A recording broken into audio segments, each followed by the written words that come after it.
Hello friends, isn't it beautiful now, this spring-like weather, this time of the year? And one thing that I really like is to see all those little budding leaves and that vibrant green, and it's just so alive, and it speaks of hope and new life.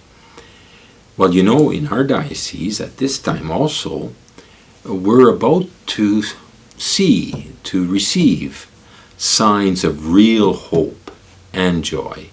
And what am I talking about? I'm talking about the 3 ordinations that we're going to have in the next 15 days or so. And those ordinations are one who's being ordained to the transitional diaconate, so that's a deacon on the way to the priesthood, and then the other 2 are ordinations as priests to the priesthood.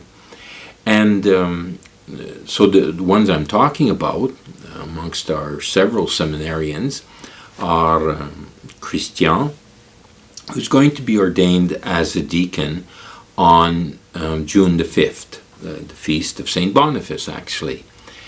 And Christian comes to us from the Democratic Republic of Congo, from the Diocese of Mbuji-Mayi, and we already had in our diocese a few priests who came, were loaned and some then given to our diocese by the Diocese of Mbuji-Mayi. And so through those relationships, then Bishop Kasanda of that diocese, upon my request, said, yes, I'm willing to give a seminarian, give in the sense that he'll come here to study, will be ordained for this diocese, and will spend the whole of his ministry here in our diocese. Christian already says, Saint-Boniface is my diocese. And so the second one is from Vietnam, Jean-Baptiste.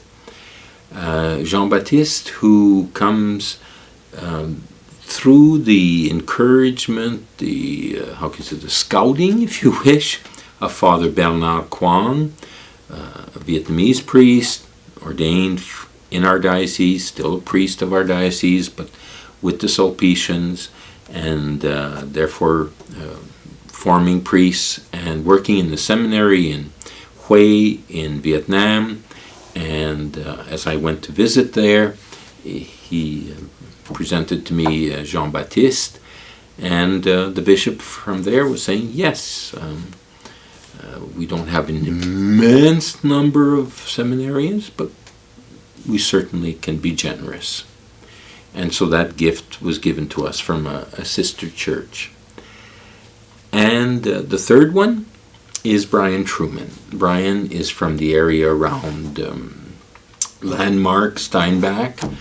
He wasn't born Catholic. He came to the Catholic faith in the early 20s, time of conversion, and then a few years later heard the call to the priesthood and entered into the time of discernment and formation.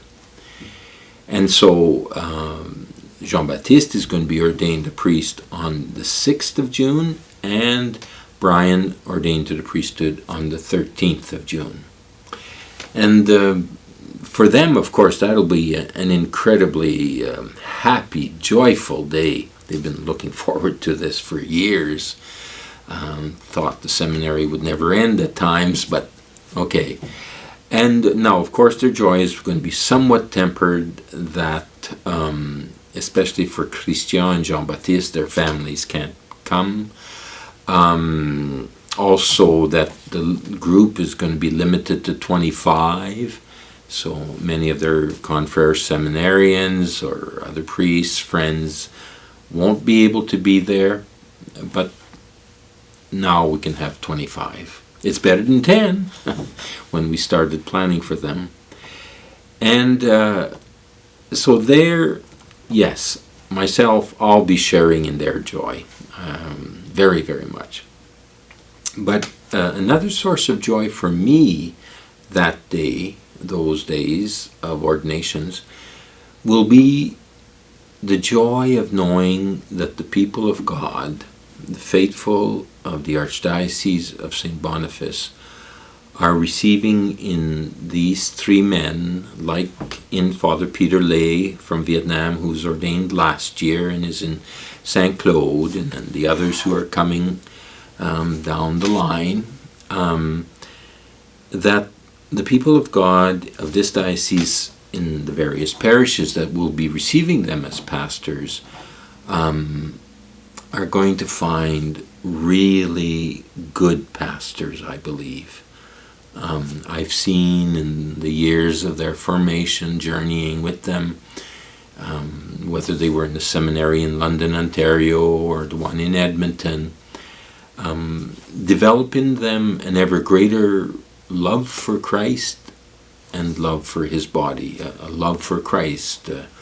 These are young men of prayer, and when I say young men, I'm not talking about 25, 26, but I'm talking about in the mid-30s. So they're adult men, but they're men of prayer, men who will celebrate the liturgies, the sacraments as prayer, who will continue, I'm sure, in this continuous journey for all of us of growing ever closer to the Lord, ever more intimate with his love and with his will. And then, so that brings us then to the love that I've seen in these three, and in the other seminarians, but let's say these three, for the people of God. I saw it when they did their internship. So in the middle of their theological studies, they take a whole year to be in a parish, one of the parishes of our diocese, and to learn what it means to be a pastor, what sort of work, what sort of relationships, what's this all about, this church here, and what is it to be a pastor. And I've saw in them, all of them, great generosity, great desire to serve, and certainly in our time in our church here, to serve the people of God is, of course, to, yes, visit the sick in the nursing homes, yes, go visit the catechism classes, or, play basketball with the youth group or whatever. But it's also in the parishes to work with lay people and seeing lay people as full collaborators, as joint responsibility, shared leadership for the life and the direction of the parish. And they've been formed in this way, and I see that it's in their heart. That has taken root in their heart. I can see it. And so I have full hope and a lot of joy thinking of how they will serve over many years of ministry the people of this diocese. And so I hope that you also will rejoice on their day of ordination, that you, if you can't be there, which of course hardly any of you can be, to pray for them.